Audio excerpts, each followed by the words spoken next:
generation 4, I front-loaded to the student, what do I want them to learn?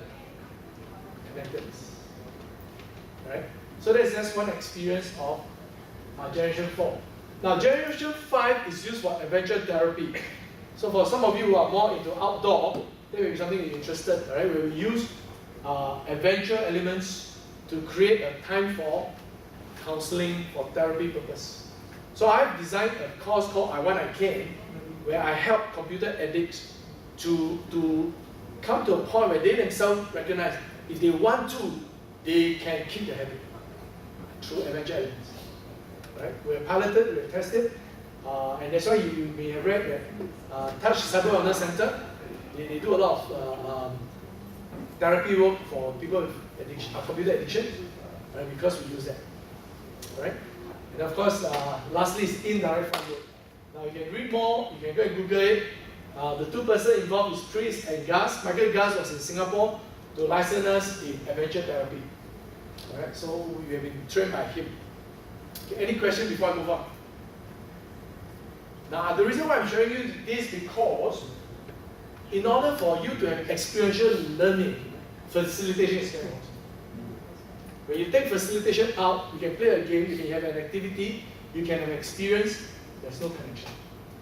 So you must learn how to facilitate that.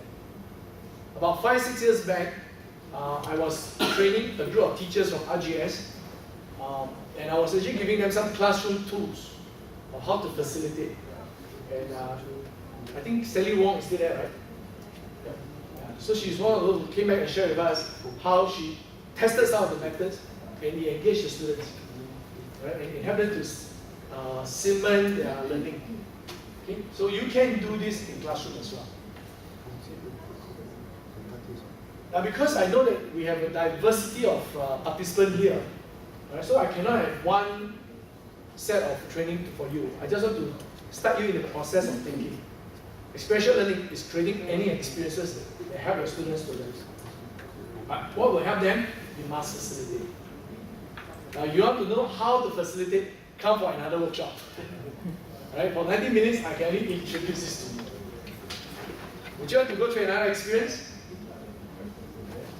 Alright, let's talk about, okay, what I'm going to do is I'm going to create one more experience for you, and then I'm going to give you, after that I'll pause and I'll give you a lot of examples of what we have done in the past of experiential learning.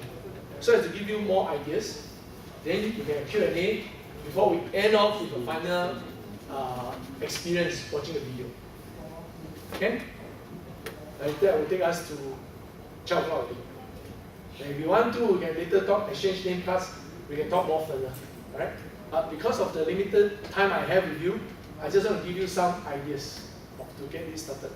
And in order for you to start thinking widely, you must think outside the box. So how do we think outside the box? We always say that. All the politicians like to say that, but think outside the box. So how do you start? Huh? Well done, brother. You must first find the box. You want to think outside the box, you must first know what is your limitation. What is the box that you are in, right? So first of all, can you join the 9 dots with 4 continuous strokes? I told you I'm going to do a lot of mental game with you. So how to join the 9 dots with 4 continuous strokes? Must be straight line. Straight line, straight line. I didn't know it's circle, it must be straight lines. Don't like me lah, look there. Oh, you know. Okay, 4 continuous strokes, very simple. Draw outside. Alright, so you draw 4 continuous, you can see join the tree, you cut down the tree, draw the tree and then you cut down. 4 continuous strokes. Now, can you do it with 3 continuous strokes? Can you do it in 3 continuous strokes?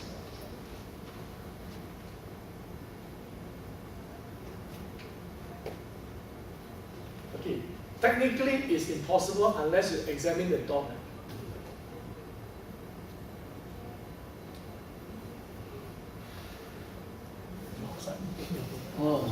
So you cut from the lower end of the dot into the middle, into the upper end.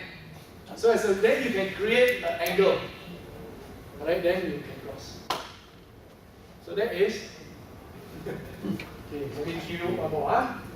How to join the 4 dots with 3 continuous strokes. Okay, this one way, right? Draw a cup. What other ways can you do? You do this way, right? Okay. What's one more way? Z. Okay. Okay, there's one more way because of time. Let me show you. Okay, so we must think outside the box. So don't let the dots determine the parameters. Don't let the dots determine the boundaries. Okay, final activity. Can you all pair up again? This time find someone of the same height. We'll just wait for a while, okay? Now make sure it's big enough for you to put your hands through, okay? Well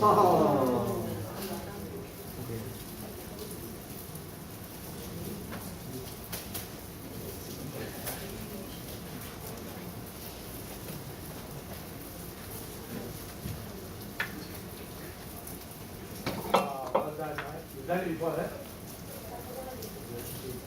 So angular first, Have you done it already?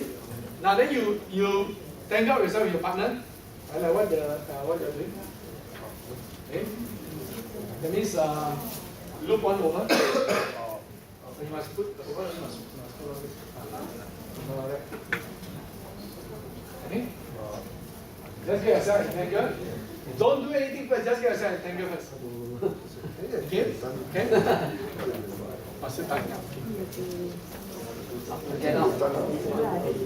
Don't do anything first, okay? Don't do anything first,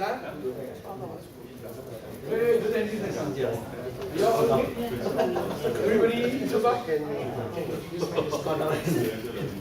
Oh, inside. Go here.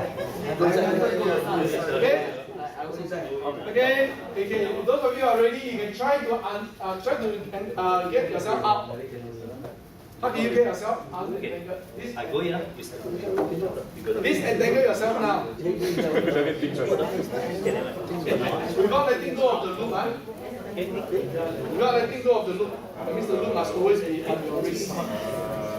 Okay, this entangle yourself now. Yeah, the loop must stay in your wrist.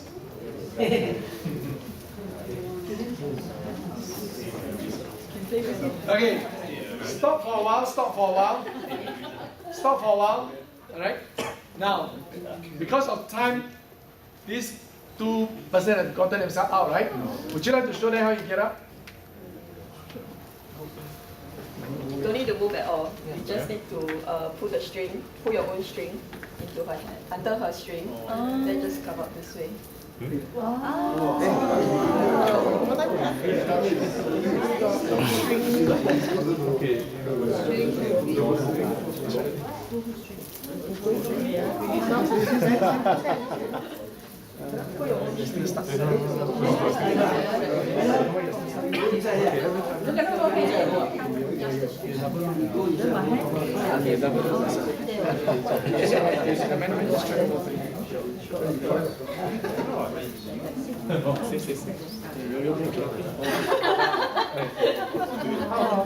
No, like what string? The ones that they This one, either one can so you just pull the string Into her string.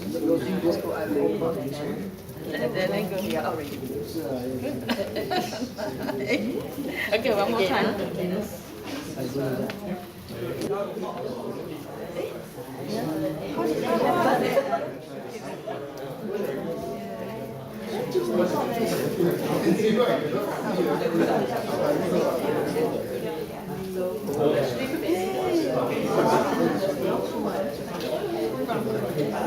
Okay.